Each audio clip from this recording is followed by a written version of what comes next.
this February, I hurt my arm on one of my patients, and I saw the work comp doctor, and I was treated for about 2 weeks, and I asked him if I could return to my work duties, and he released me to go back to my previous injury duties. And then once he's released me, he's still seeing me because I still have some issues with my arm, but he had some limitations and stuff, but he did release me to go back to work to my full duties. At this point, since February, when he released me, they have not given me work at all. And up to last week, every week I would call and they'd say, call me next week. I would call me next week. As of last week, they told me, we can no longer employ you, and yet I'm still seeing the doctor. Is that legal? Can they not work me? Yeah. Okay, fair question. Yeah, that's a fair question.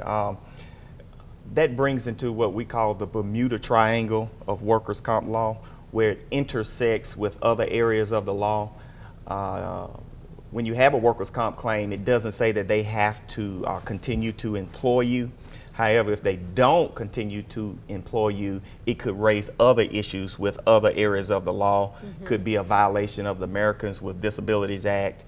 It could reflect that they're not employing you in retaliation for you pursuing your workers' comp claim, and that could be a separate claim in and of itself. So we would have to talk with you further, Cheryl, but just to say to you that there may be other claims that may be at issue here with her circumstance. Well, the retaliation, I think that's a good point. What do you tell your folks that call you that say, you know, I've got this issue, but I really am scared to go forward because I need my job?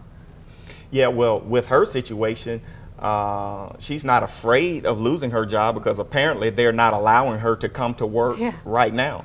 So I don't think that she has a lot to lose in this particular circumstance. She needs to put pressure on but to I'm just force saying them in to general, answer. for people that are watching that might be afraid to come forward because they may be afraid that they may have some retaliation going on at the office. Yeah. Well, I would tell them to call. You would call a workers' compensation attorney. The employer doesn't know if you called to gain information, and we can talk with you further and be able to dig into the facts to determine whether this is a retaliatory situation or whether it's not. Yeah, proper ways to do things, right? Yeah, so make the call. So, Ed, all right, what if an employee, like the caller, has some limitations and her job requires her to do certain things, all right, but they really don't have anything within those limitations. They don't have any work for her. Is the employer required to accommodate that person's limitations? Well, under the Workers' Compensation Act, the employer is not required to accommodate those limitations. However, I tell people, you always inject the Americans with Disabilities Act.